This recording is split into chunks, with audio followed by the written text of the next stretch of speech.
الحق glass centre کی افتتاحی تقریب نہایت شاندار انداز میں منعقد ہوئی، جس میں پیٹما پاکستان کی اہم شخصیات اور کاروباری برادری نے بھرپور شرکت کی۔ تقریب کے آغاز پر معزز مہمانوں نے باقاعدہ ربن کاٹ کر افتتاح کیا، جس کے بعد ملک و قوم کی ترقی، کاروبار میں برکت اور کامیابی کے لیے اجتماعی دعا بھی کی گئی۔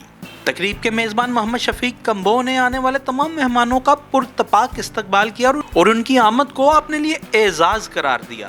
اس موقع پر مرکزی صدر پیٹما محترم وقار صاحب، سینئر وائس چیئرمین محترم راجہ عمران صاحب، صدر آل پاکستان گڈز ٹرانسپورٹ ایسوسی ایشن محترم نبیل صاحب، جنرل سیکرٹری محترم احمد صاحب اور فنانس سیکرٹری محترم عبداللہ صاحب سمیت دیگر عہدیداران بھی موجود تھے۔ مہمانوں نے الحق گلاس اینڈ ایلومینیم سینٹر کے قیام کو ایک خوش آئند اقدام قرار دیا۔ محمد شفیق کمبو کی جانب سے کاروباری جذبے کو سراہا گیا اور نیک تمناؤں کا اظہار کیا۔ تقریب کے دوران خوشگوار ماحول دیکھنے میں آیا، جبکہ شرکاء نے اس اقدام کو مقامی سطح پر کاروباری سرگرمیوں کے فروغ میں اہم اضافہ قرار دیا ہے۔ آخر میں محمد شفیق کمبو نے تمام معزز مہمانوں اور پیٹما ٹیم کا خصوصی شکریہ ادا کرتے ہوئے کہا کہ ان کی محبت، تعاون ہمیشہ یاد رکھا جائے گا۔ اللہ تعالیٰ سے دعا ہے کہ یہ نیا کاروبار ترقی کی منازل طے کرے اور کامیابی کی نئی مثال رقم کرے۔